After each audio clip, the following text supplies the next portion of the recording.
I want? Six? Yes, yes, yes. Six, Okay, five. okay, let's go. Let's go. Okay, let's go. Let's go.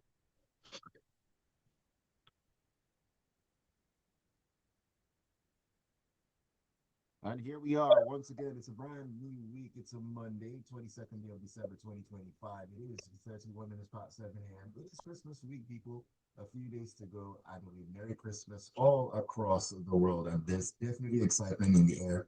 I can see that all over the place, people are not sleeping anymore. As at 5 a.m., on my way to the studio this morning, Adeola Deku was completely packed. It felt like a Friday or Saturday night. And I'm just wondering, do you people not have work to go to? Anyways, I guess people are closed for the year, but I'm glad I got here in time to be able to get on the show with you, freshly pressed on a Monday morning. My name is Ayokunmi, and we'll be taking a look at the stories in the papers, get analysis, and your thoughts and contributions as well. So please do stick around, grab a cup of something nice and warm, and put your feet up if you are home on holiday at this time. Also, join us on WhatsApp and on YouTube to share your thoughts and perspectives with us. The WhatsApp number is 0911 999 0981. 0921 That is the WhatsApp number.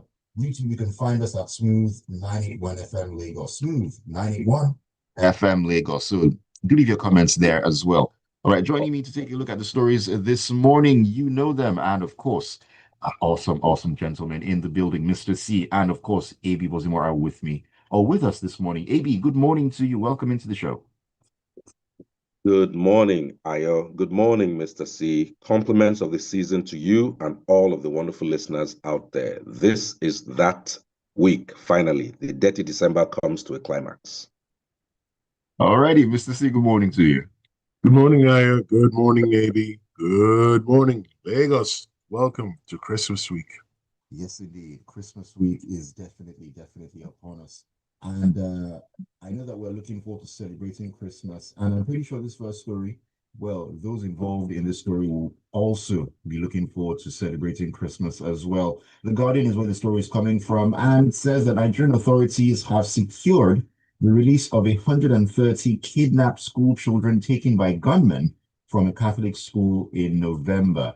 A presidential spokesman said on Sunday that after 100 were freed earlier this month, another 130 abducted United States pupils released, none left in captivity. That's according to Sunday Diary in a post on X. If you remember, in late November, hundreds of students and staff were kidnapped from St. Mary's Co-Educational Boarding School in north central United States. Though the exact number and whether all are free has been in dispute. Well, according to the government, all 230 of the school children have actually been released. Well, their release has been secured. Mr. C, on one hand, that is very welcome news that finally those children are free and are going to be united with their families, should be united with their families already. But of course, on the other hand, a lot of questions are still on the minds and lips of Nigerians on the part of the abductors and what happens next. Okay, thank you, Aya. So, first of all, our thoughts go out to the families of the children who've been released. And on that note, it's cheering news that at least these people that was in forced captivity have been reunited with their loved ones, and they can spend Christmas with their loved ones, even though the trauma of that experience will still be with them. But it's a start. And then I do hope that post-release, they will make available the services of psychologists, counselors to them so that they can speedily recover from this trauma. Right. Remember that in the Northeast, there's this nonsense of rehabilitating repentant Boko Haram members. And we already make available these services to these people of doubtful character. So for people who've been forced into captivity, we should also make those services available to them. Right. So on that note, and then we invite the government at all levels. There are still people who are in forced captivity. And the truth of the matter is, nobody deserves to be in forced captivity at any time of the year, let alone such a time as Christmas week. It is not fair. And the same way they have devoted their efforts, contacts, and resources towards securing the release of these children, they should also secure the release of every other person being held in captivity.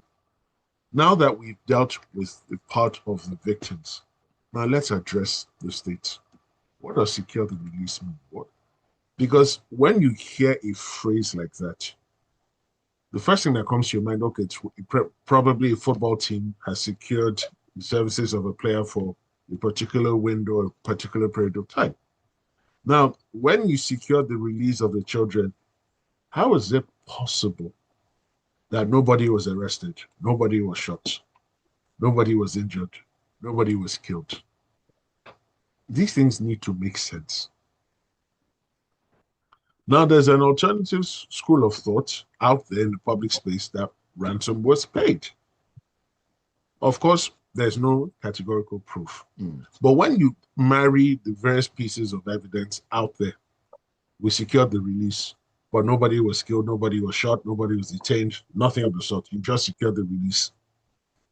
And you marry it with the fact that the allegations money was paid. It becomes harder to refute. And in a time such as this, where where public trust deficit is at an all-time high, you cannot easily dismiss those suggestions. Now, if it is true, because there are people who don't understand English when it is spoken, if it is true that ransom was paid, will that not be tantamount to funding or financing terrorist operations? And then when an investigation is carried out, the people that allegedly paid a ransom or paid a series of ransoms, will they also be properly identified as financiers of terrorism in Nigeria? Second point, if it is true that a ransom was allegedly paid, was it paid in cash? If yes, it violates the provisions of the Anti-Money Laundering Act. People should be prosecuted. Both the giver and the receiver should be prosecuted. Now, if the money was transferred via bank accounts, who are the owners of these accounts? Why haven't they been flagged? What are the contact addresses for the people who opened these accounts? I mean, all that information should be readily available. Yes. Now, if it is crypto, who authorized those payments? Because there's a lot going on in the security space that makes no sense. The NSA was told to ensure that forest guards were trained. We then find operatives of MACBAN were found to have been issued weapons from the NSA's office. Now, for those who don't know, MACBAN is one of the organizations the US is threatening to label a terrorist group. You can check it out on the State Department website. Now, even the very abduction exercise, to the best of my knowledge, was not investigated. How were 315 souls moved from one location to another, or moved from one location to a series of locations? The logistic nightmare required to carry that operation out. Whether it's a series of helicopters, whether it's lorries, whether it's coastal buses, how was that done that no security patrol picked up that movement? Where are the terrorists getting their petrol, diesel, gas supplies from? Where are they getting their equipment from? There are many, many questions. But this business of telling us you secured the release, if you're not going to tell us the complete truth, don't bother. Right, Abby, a word. Just a word. When something is or someone is released, it means there was a releaser. The story is not complete if you don't add the releaser or the fate of the releaser. And so, I'm sorry, but while like any other person of goodwill, I thoroughly and utterly celebrate the liberty of those people, there are even numbers that don't add up.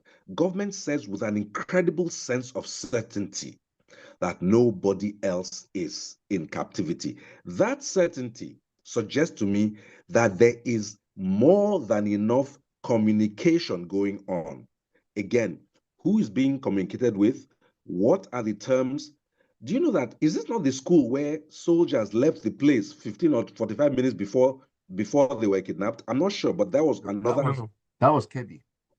Okay, so the point is, there are many pieces, like Mr. C said, to this story and to our general security environment that don't make sense. But if not a single kidnapper or abductor is being shown as liable for this, then government has a level of complicity. 4 words. I didn't stutter. As usual, so many questions and not enough answers. I'm talking about KB. We're still asking the questions. Whom exactly authorized the removal of security forces shortly before the kidnappers struck? That question is still blowing about in the wind. Anyways, AB, let us move from that into this particular story. This one I actually included because I know that it is something that is very dear to your heart. And we're stepping into the punch here, where it says the federal government has revealed that 15.2 million Nigerian homes are structurally unsafe, highlighting a severe housing crisis across the country. Now, in a post on the ministry's X handle recently, the Minister of Housing and Urban Development, Ahmed Dangiwa, disclosed the findings during the presentation of the National Housing Data Initiative by the National Housing Data Technical Committee in Abuja. Of course, we know that we've talked about this, the housing deficit, for so long. Now, we have a deficit in terms of quantity. Now, we have a deficit in terms of quality as well. A two-way problem. In fact, what is very important for us to understand what this means. When we talk about inadequate housing units, it means that these are homes that exist quite all right, but fall below acceptable standards of safety, habitability, access to basic services, infrastructure, and durability. You know, a bacha is where somebody is living, as they call them. These are these structures that people just knock up with roofing sheets and wood. That somebody will call it, but that is not a proper home. But somebody lives there. You have homes that flood seasonally. Those are substandard homes. You have buildings that literally have cracks and other things that leak all the time. So these are places where people have had to live, but they are falling into this exact category. The key part of this story that's interesting for me is that there has been a drive to actually underpin information on the housing sector on objective data. And that seems to have been what the minister and the collaborating bodies in the space of housing have done. And a lot of credit must be given. You have the Federal Ministry of Housing and Urban Development, you have a variety of other organizations. And so this now gives us a basis upon which to begin to address the problem. 15.2 million are inadequate. It doesn't even say that that's all that's lacking, but at least if we take on these ones in phases, most of them are found in Kano State. And by the way, the least of them are found in Bayelsa. That could be because of population differentials, who knows? But I'm just happy to hear that there are deliberate, objective, measurable efforts that have been applied to attain this quantum. The next steps would be to see how to address and tackle it, because ultimately, the goal of structures of all types, starting and including housing, is the safety and well-being of those who use them. So when you have these gaps, you also have things like affordability gaps, because this is separate from this, inadequate housing. You have houses, but nobody can afford them. You have access to land and how to know that you have tenure, availability and cost of housing finance. Then you might have houses that have zero water. You have areas that people have developed out of desperation. They have no drains, they have no electricity over there, they have no roads really reaching there. These are all parts of this larger problem. Again, the beauty of this story is that these things are being identified, codified, and now can be properly addressed. I think to that extent, this is a good news story, because if you cannot quantify a problem, you can't even begin to discuss ways to address it. Let's the professionals in the industry and the stakeholders, i.e., everyday needs, people who use housing, all get together in a structured environment and let's tackle this professionally. I think if you look at the US, each month they have a number called housing starts, which is one of the measures of the health of the economy. And the reason why is that it is seen that construction of housing and other things is a reliable indicator of just how well the economy is going. Construction is one beautiful industry. Yes, we make our most money in oil in Nigeria, but oil industry has a lot of highly intelligent, cerebral, and specialized people, not many Right. others. Construction has people from the person who sells groundnut on the site to the highest paid professionals, to the suppliers, to the builders, masons, carpenters, plumbers, and so it cuts across everywhere. If you have a healthy construction industry, your economy is humming along much better than otherwise. All right, thank you for that, AB. Senfajo, compliments of the season to you as well. Thank you for tuning in. Tony in Marine Beach, he says, while we're happy for the release of the girls, there's nothing to celebrate in a government that is never proactive in their primary purpose of governance. Right now, they've very likely, and he puts that in quotes, ended up empowering the terrorists with funds to unleash more terror on Nigerians, as well as do more of such kidnaps to get more money. Is there any sense in that kind of cycle? The defense minister came blabbing the other day that he'll investigate who gave orders, like we don't know we're in Nigeria. Lay side by side with a country where a different law is passed and something else is gazetted, and you find a place where reckless impunity is exhibited in the highest places and beckons on anarchy to come to the party. All right, that's a very interesting perspective there, Tony. Thank you for that message, because that's exactly where we're going to right now. A story talking about that. It's in the Punch. And it says the presidency has dismissed claims that it secretly altered some provisions of the newly enacted tax reform laws, insisting that no changes were made outside the established legal and legislative process. Now, this comes as former Vice President Atiku Abubakar and former Anambra State Governor um, and 2023 presidential candidate of the Labour Party, Peter Obi, and several civil society organizations called for the suspension of the implementation of the laws. I mean, these laws are meant to take effect on January the 1st, 2026. What is interesting, the stance of the government, they seem so dismissive of these claims, which by any stretch are not a trivial matter. You're right. You're right. So these are not trivial matters, and kudos to the speakers, at least on the surface, that he's announced its 7-man ad hoc committee to investigate the claims and submit a report to the House for further legislative action.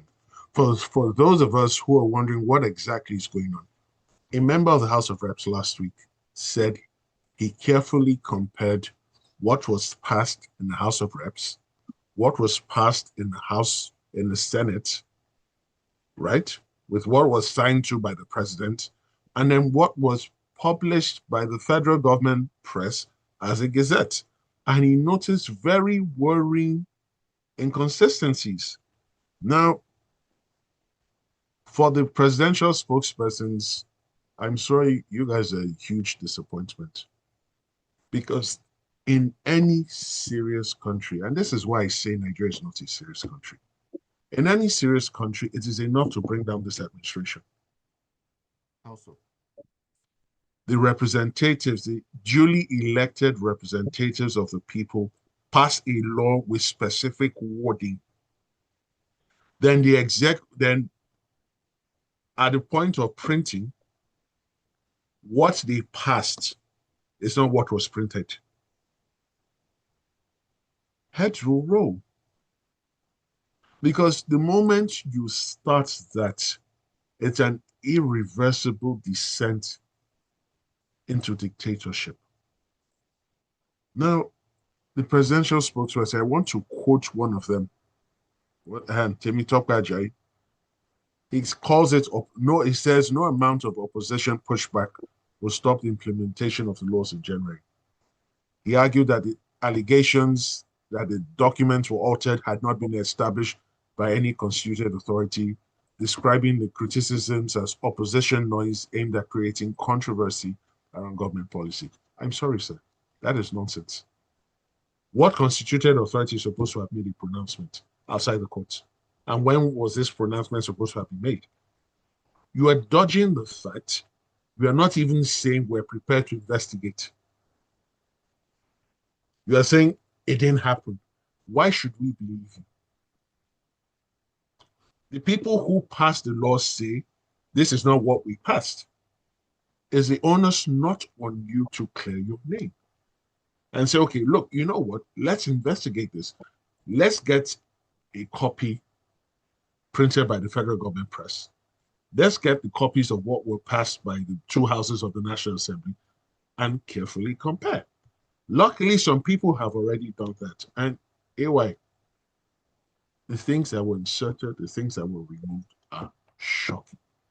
So looking at the fact that there have been comparisons between both and differences are very clear. So why is the government maintaining this stance, dismissing these claims as if there's nothing there at all? So what would you expect from an administration that is adverse to accountability, to being transparent, to being open? It shouldn't surprise anyone who's followed this administration carefully. And because if any investigation is done, I'm pretty sure that elements within the executive will be identified, will be highlighted as being the brains behind this. Because do not forget, you can't heap this on the federal government press or the printer. The printer will only print what was given to him. So the question really is, and it's not rocket science, what was given to the printer to print? That's one. Two, who gave the printer? It's not a complicated investigation.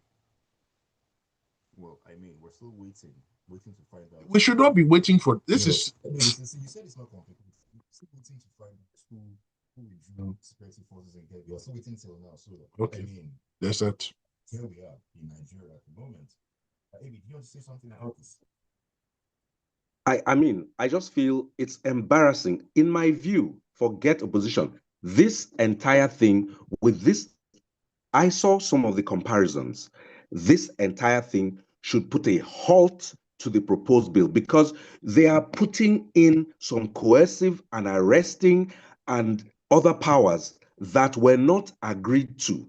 There is no oversight. There is no check and balance. A tax person can come to my place, tell me I'm owing tax, and before I can even argue, I must deposit 20%. That is going to be very dangerous. There has to be a body separate from the tax authority that can adjudicate. People should pay tax. Nobody is saying anybody shouldn't pay tax. But the structure of the tax organization must not be like a gulag, must not be where I'm afraid of the tax person. I should be able to pay tax knowing that I'll get value, not running from the taxman because he can jail me. It's uncalled for. I think this thing should be temporarily suspended for at least a quarter. All right, let's keep things going here. AB, we're talking about this before we came on air. Having a very, very interesting conversation. Well, let's step into the vanguard and talk about the Federal Competition and Consumer Protection Commission, the FCCPC. Now, they've warned that they want intercity road transport operators to stop arbitrary fare hikes during Yuletide season as complaints from travelers surge nationwide. In a statement issued by the FCCPC Director of Corporate Affairs, Ondade Jagu, on Sunday, the Commission said it is responding to growing reports of unexplained fare increases across major routes during the festive travel rush. AB, take it from here. Speaking of rubbish, the person who's speaking on behalf of the FCCPC should shut up.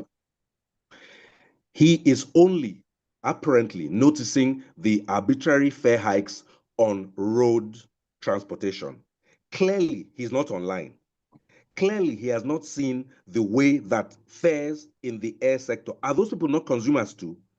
If he lacks the courage, if he lacks the chest to actually take on the problem. He should shut up, enjoy his 13-month break, and wait for New Year and eat his chicken, because he has said nothing of value or worth. Yes, nobody wants to pay more on the road. Nobody wants to pay unexpected things, but he is now sounding like he's on the side of the people. People who are flying by air, many of whom include the National Assembly members that I don't like, are also people. They're also consumers. If you cannot talk about the sector of transportation holistically, then you lack the balls to, you lack the will, you lack anything whatsoever to be talking about anything. If a person sees they can make money and he sees that other people are multiplying their fares by 50 and decide to multiply his own by 1.5, why are you talking to the person multiplying his own by 1.5 or 2? The people who have multiplied their own by 6 or 4, you are not talking. Then you want me to take the FCCPC seriously? Yes, just like premium PMS petrol has come down, Jet A1 has not gone up. So why do you think FS have skyrocketed? I heard, allegedly, that some return flights from Owerri to Lagos in the new year are over 800,000, nearly a million naira. What? How much is it from here to Ghana? Look, if I have 833,000 naira, I'll enter a flight from Lagos to London and say they should drop me where the money reach, maybe inside the Mediterranean Sea. I will swim the rest. Come on now. So this, the spokesperson and even the head of the FCCPC, they are making no sense as far as I'm concerned. If you cannot address this holistically, then you have nothing to say. If you just want to make headlines during the news, I've taken on your headline and told you I've talked rubbish. You should shut up and stay in your house. Happy Christmas. Oh my goodness. If he said, drop me wherever the money ends, I will find my way to the we all need a good laugh. Even in the midst of serious matters, we definitely need a good laugh. All right, Mr. C, let's take the story very, very quickly so we can wrap up in time. The Vanguard is where this story is, and it says the 2023 presidential candidate of the Labour Party, Peter Obi, has criticized the House of Representatives for failing to criminalize vote buying at the level of party primaries, describing the decision as a setback for Nigeria's democracy ahead of the 2027 general election. That means if you're criminalizing vote buying, shouldn't that be across board? Doesn't matter where and when. No, they need a distinction because they know how they appear as candidates. So it's really shameful that they criminalized it on election day. But on party primary day, it's okay to buy votes. Make these things make sense. And then we're expected, the general public, right-thinking Nigerians, are supposed to take you guys serious. If we say you guys are a circus now, you'll be offended. What does this mean? So really and truly, it shows you the quality of human beings there. It shows you the nature that drives them. It shows you the quality of the logic operating in that space. How do you explain this to a right-thinking human being? That they're against the proper thing being done. And then you then tell a right-thinking investor who's outside, please come and put your money in this content creation space. So we have issues about the sanctity of our laws. We have issues about the quality of our laws. We have issues about even the simplest things of governance. We hear a minister who came out recently to say the truth, contrary to what Mr. President had said previously, is going to be fired in the new year. What's his offense? He simply spoke the truth. Nothing more, nothing less. That was just it. That's his offense. So Nigerians, as we are enjoying the December season, let us not forget what lies ahead of us. Let us sit down individually and collectively and ruminate or brood on certain pertinent questions. What is the quality of a Nigerian life? What is the Nigerian dream? When do we want to have the Nigeria of our dreams collectively? And let us start preparing for the next election cycle. Because I'm sorry, we can't continue this way. So on the next election day, let us find a candidate. No matter how wonderful the candidate is, let's put him in office. Surely it can't be worse than this. Beware Oh what dear. beware what you speculate about in the worst sector. But I mean, just speaking from a physical, if the foundation of a building is flawed, the building is flawed. So the primaries, the reason why they can never outlaw it is that it is at the primaries they allegedly, three words, allegedly, forwards, that they allegedly get their choppings because they are part of the party delegates and they must be, shall I use the word, persuaded to vote for the Convinced, person. no, convinced. Convinced. Okay, please. Thank you for that proper language. Must be convinced about the merits of a certain candidate based on what the candidate can Offer. offer. Has to offer. So we leave it at that. Yes. So of course they cannot criminalize that one because they would now be party to crimes, and they are honorables who cannot be party to crimes, surely. Let me take your messages as we wrap up this morning. This is from Lekoi Lagos, who says, "Good morning, crew. By the 1st of January, they will tax the daylight out of Nigerians in the midst of the poverty they put said Nigerians in. I want to ask, the subsidy money, all the taxes from banks, government taxes, and the road taxes, and so on, all the borrowings of the president from 2023 to now, where is the money? Where is the infrastructure? There's no security." I can answer that question. It's in Tinubu's convoy. Go on. There's inflation. Corruption is the order of the day, synonymous to waste, while they turn the economy to a disaster and turn the people to beggars in the midst of plenty. All right. Thank you, Leko, for your message. This is Sunday from Surulere, who says, on the printing issue, I will just repeat what Mr. C has said. Nigeria is not a serious country. How is this about opposition? All this nonsense won't stop as long as we continue to allow such things to slide. Similar to what was going, I think, in Zamfara State, where the Minister of State talked about it being opposition, politics, and so on and so forth. Serious issues, though, but hey, let's trivialize things, shall we? Gilbert Musa in Festac says, on the release of the abducted students, like Mr. C said, how were these students captured in the first instance? What lessons were learned in 2014 after the Chibok kidnaps? Did we learn? What plans are on the ground to prevent future kidnaps of school students? Good questions there, Gilbert. Let me take this comments from YouTube. This is, well, the name is My Dumpster for All. I'll take it like that. Says 80 is correct about the fares to the east. It's outrageous. Bear in mind that this is just a fare. One still needs to feed and move around when you get to your destination. And are these agencies aware? And because this happens every end of year without fail. It's like clockwork, rinse and repeat. And that is where we find ourselves in this country. And we found ourselves at the end of the show this morning, a very eventful one. Thank you all for the messages, for keeping up, for interactions, and for being a part of the Smooth family. We appreciate you so, so very much. We also appreciate you, AB, and of course, Mr. C, for joining us this Monday morning. AB, thank you so much.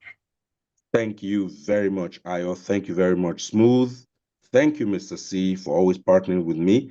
And thank you, a very hearty thank you to all of the cerebral, wonderful listeners, including those who carry water for this administration. They make the show mighty.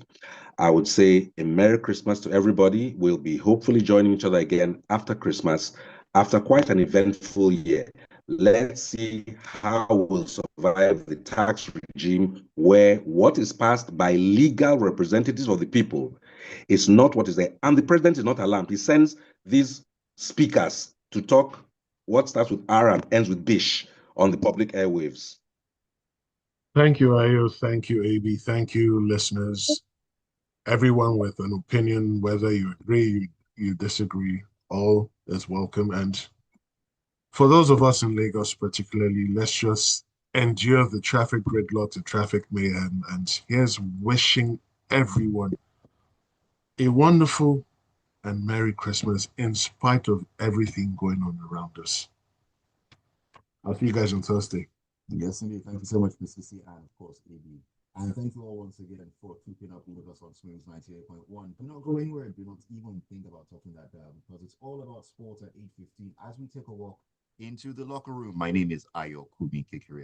Don't go anywhere.